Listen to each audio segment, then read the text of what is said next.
সামন দিকে আগাবে, তখন দুনিয়া সব একদিকে চলে যাবে, কোন পাহারাদারের প্রয়োজন নাই, ফেরেশতারা পাহারা দিবে। আল্লাহর ভয় নিয়ে বান্দা যখন চলবে, তখন আল্লাহ তার জিম্মাদার হয়ে যাবেন হেফাজত করার জন্য। আল্লাহ তাকে পাহারার ব্যবস্থা করে দিবেন। এখন আমি যদি আপনাদের প্রশ্ন করি, আপনারা সিলেটের মুসলমান, মৌলভীবাজারের মুসলমান, আপনারা আল্লাহকে ভয় করেননি যদি প্রশ্ন করি, সবাইকে বলবে ভয় করি। অথচ এমন আল্লাহর বান্দা আছেন, ফজর পড়েন নাই, আজকে যোহর পড়েন নাই, আসর পড়েন নাই, মাগরিব এশা পড়বেন কিনা আল্লাহু আলাম। এরপর আপনি বলেন আল্লাহকে ভয় করি। আমি নামাজ ঠিক মতো পড়ার পরেও বলি আল্লাহকে ভয় করি। আপনারা দাড়ি না রেখে বলেন আল্লাহকে ভয় করি।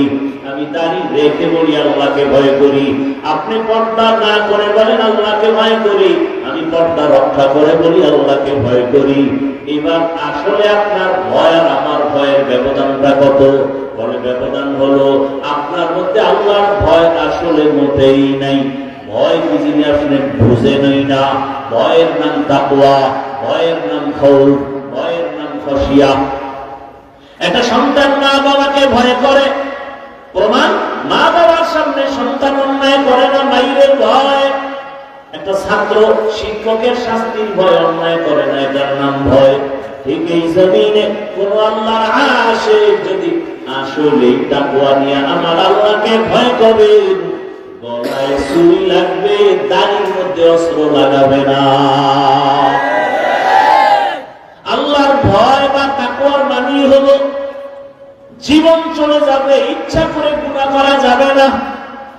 وَأَمَّا مَنْ خَافَ مَقَامَ رَبِّهِ وَنَهَى النَّفْسَ عَنِ الْهَوَى فَإِنَّ الْجَنَّةَ هِيَ الْمَأْوَى। আল্লাহর আদালতে দাঁড়াইয়া হিসাব দেওয়ার ভয় যারা দুনিয়াতে নিজেকে গুনাহ থেকে বাঁচায় রাখবেন, আল্লাহ ওয়াদা করেছেন আমি তাকে বিনা হিসাবে জান্নাত দিয়ে দিব। এই ভয়টা এমনি এমনি আসবে না। এই ভয় অন্তরে জমা করার জন্য রহমতের নবী বলেন এই ভয়টা থাকে অন্তরের ভেতরে। আত্তাকওয়া হাহুনা, আত্তাকওয়া হাহুনা, আত্তাকওয়া হাহুনা। এই অন্তরে ভয়টা জমা করতে হবে। মায়ের গর্ভ থেকে তাকওয়া নিয়ে কেউ আসে না, এটা অর্জন করতে হয়।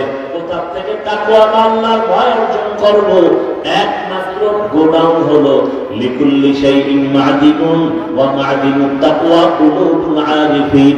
ভালো জিনিস রাখার গোডাউন আছে, একমাত্র তাকওয়ার গোডাউন হলো আল্লাহর মুহাব্বতের বান্দা যারা তাদের কলব, তাদের কলব থেকে তাকওয়া নাও। বলে কেমনি নিব? বলে তাদের সম্পর্ক জোড়াও, নেক নজর লাগাও। কারণ তাকওয়ার মুজাহাদা যারা করে আল্লাহ তাদের আলাদা পাওয়ার দান করেন।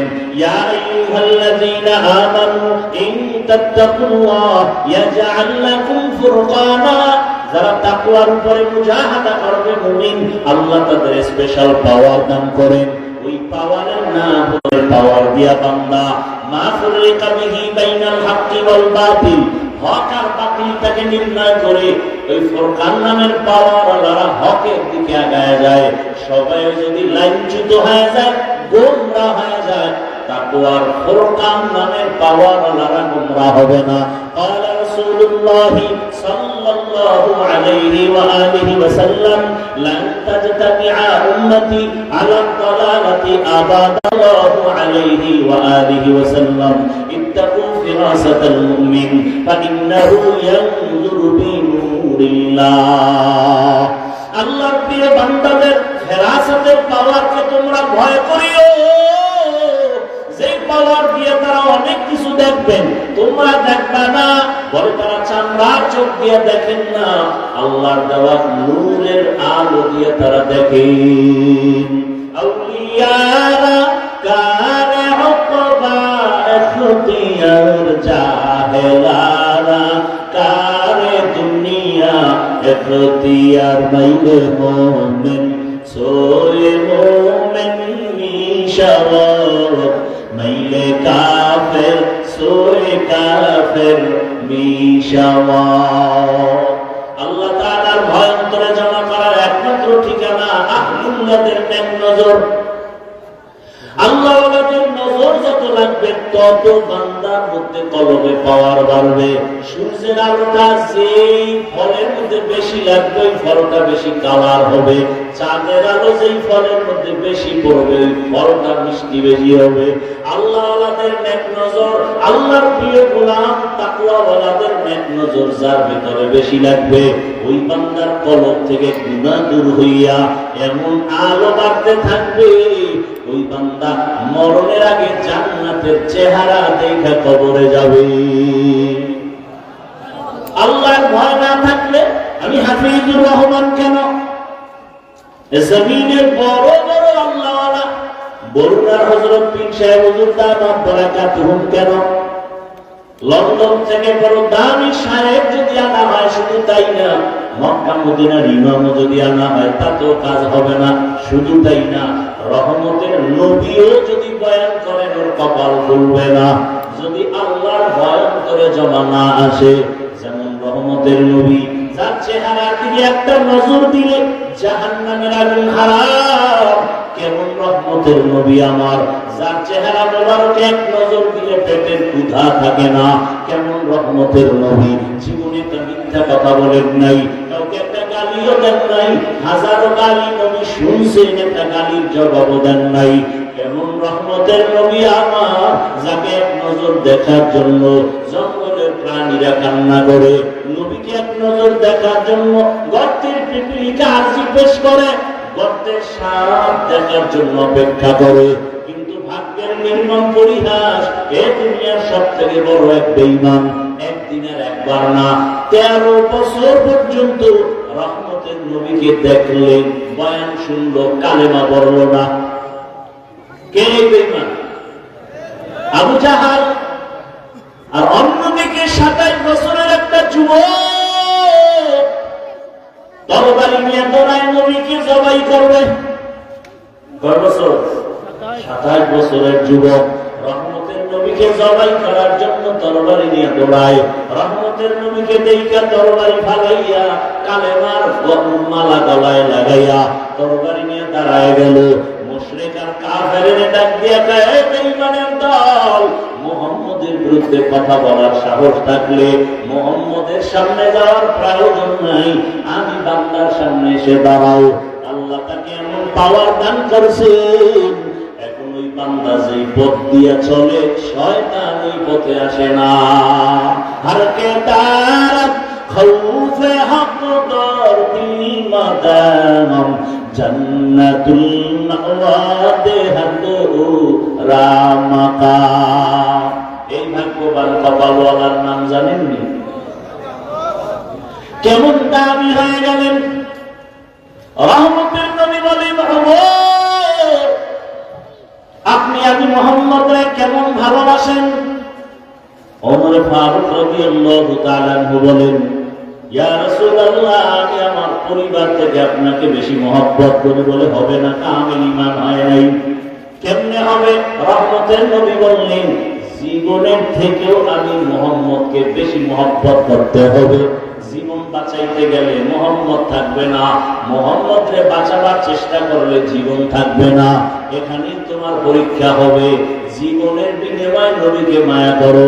রহমতের নবী কথাটা বলতে না বলতে ওমর ফারুক রাদিয়াল্লাহু আনহু আল্লাহর জাতের কসম করে বলেন, ও পয়গম্বর, আমি এখন থেকে আমার জীবনের থেকেও আপনাকে বেশি মহব্বত করি। রহমতের নবী বলেন, লাউ কানা বাদি নবিয়্যুন লাকানা ওমর, আল্লাহ যদি আমার পরে আরেকজন নবী বানাইতেন, কে হতো নবী? ওমর। জানা থাকলে বলেন, নবীজির পরে ওমর নবী? বলেন না কেন? নবী বলেন, যদি আল্লাহ নবী বানাইতেন তাহলে ওমর হইতো। যেহেতু ওমর নবী হয় নাই, গোলাম আহমদ কাদিয়ানী নবী দাবি করা মানিয়া নেওয়া যাবে না। একমাত্র খাতামুন নবিয়্যিন আমার নবী। মা কানা মুহাম্মাদুন আবা আহাদিন মিন রিজালিকুম ওয়ালাকিন রাসূলুল্লাহি ওয়া খাতামুন নবিয়্যিন। রহমতের নবী আমার শেষ নবী, এরপরে কোন নবী নাই। যদি হয়তো ওমর তো নবী না। যদি দাবি করে মিথ্যা দাবি, এটা কোনো মুমিন কখনো মেনে নিতে পারে না। এরা নবীরা আসে, আল্লাহ মুমিনের ঈমানকে পরীক্ষা করবেন 5টা জিনিসের দ্বারা। এই পরীক্ষায় পাস করার জন্য পুঁজি লাগবে একটা, ধৈর্য। কি ধৈর্য? ধৈর্য আবার 3 প্রকার। ইবাদতের বেলায় ধৈর্য, মুসিবতের বেলায় ধৈর্য, গুনাহের বেলায় ধৈর্য। ইবাদতের বেলায় ধৈর্য, ধৈর্য বড় দামি এক সম্পদ।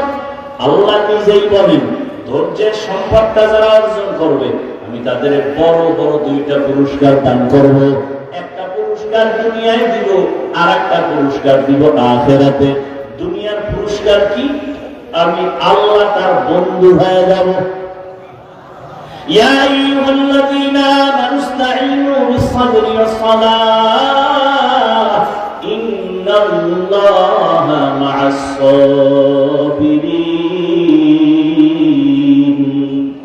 আল্লাহ বলেন, যারা তোমরা সাহায্য চাও মুসিবতে করে, ধৈর্যের দ্বারা নামাজের মাধ্যমে আমি ধৈর্য ধারণকারী বন্ধু হয়ে আছি।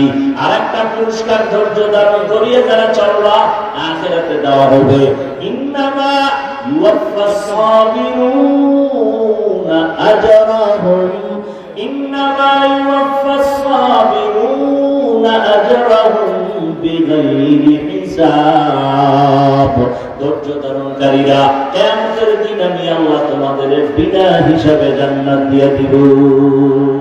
আতিনা ফি দার দুনিয়া না হাসান, আতিনা ফি দার উকবা না হাসান, ইয়া গিয়াসাল মুস্তাগীসিন ইহদিনা বিফতিখারা বিল-উলুমি ওয়াল-গিনা। এরে আমার কলিজার যুবক বাবারা, বৃদ্ধ বাবাজি, পর্দার আড়ালের মা বোনেরা, আমি যে আপনাদের এতক্ষণ বয়ান শুনাইতেছি একবারও কিন্তু বলি নাই আমার মতো টুপি লাগাও, না হয় কপাল ভরে যাবে। আমি কওমি মাদ্রাসার সন্তান, আপনারা কওমি মাদ্রাসায় যান, না হয় কপাল নষ্ট হবে। একবারও বলি নাই আমি তাবলীগের লাইনের সন্তান, আমি পীরের লাইনের সন্তান, ওই লাইনে না গেলে কপাল ভরে যাবে বলি নাই। বরং আমি শেষ কি বলতে চাই, আমার যুবকদেরকে একটা মেসেজ দিয়ে যাই। ও আমার যুবক বাবারা, স্কুলে পড়ো আলহামদুলিল্লাহ, কলেজে পড়ো আলহামদুলিল্লাহ, চাকরি করো, ব্যবসা করো, বাধা নাই। তোমার কাছে আমার একটা দাবি, ডাক্তারি বড় বড় ডাক্তার হও, ইঞ্জিনিয়ার হও, প্রফেসর হও। হুজুর হওয়ার জন্য আমি বয়ান করি না, কারণ আমার দেশে হুজুরের অভাব নাই। আমার দেশে অভাব এখন আদর্শবান ডাক্তারের, আদর্শবান ইঞ্জিনিয়ারের অভাব, আদর্শবান ওসি ডিসির অভাব। আজকে যদি আমার দেশের সব ডিসি এসপি ওসি আদর্শওয়ালা নামাজি হতো, এই জমিনে কোরআনের কথা বলার জন্য কোন শুক্রের অনুমতি নেওয়ার প্রয়োজন হতো না। স্কুলে বড় ডাক্তার হও, ইঞ্জিনিয়ার হও, প্রফেসর হও, তবে সাবধান করে দিলাম একটা ছোট্ট কথা, বেয়াদব হইবা না, সাবধান। বলবা হাফিজ ভাই বেয়াদব হব না, এই কথার ব্যাখ্যা কি? ব্যাখ্যা 1 মিনিটে বলি। বেয়াদব না হওয়ার ব্যাখ্যা 3 জায়গায়। বেয়াদবি করবা না, করলে তোমার ডাক্তারি ধ্বংস, ইঞ্জিনিয়ার গিরিবাদ, তোমার প্রফেসর গিরিবাদ, দুনিয়ার টাকা পয়সার মাস্তানি বাদ। 1 নাম্বার, মা বাবার সাথে বেয়াদবি করবা, উলামায়ে কেরাম মুরব্বিদের সাথে বেয়াদবি করবা না। তবে কথাও লিখে রাখো, কোন মা বাবা কোনদিন সন্তানের জন্য বদদোয়া করে না, কোন শিক্ষক ছাত্রের বদদোয়া করে না, কোন আলেম উম্মতের বদদোয়া দেয় না। তবে যদি বদদোয়া করা লাগে না, অন্তর থেকে যদি কষ্ট আসে, তোমার আচরণে যদি মা কষ্ট পায়, বলে আহ তোর কপাল শেষ। তোমার আচরণে শিক্ষক যদি কষ্ট পেয়ে নিঃশ্বাস ফেলে, তোমার কপাল শেষ। এই জন্য 3টা জায়গায় সতর্ক।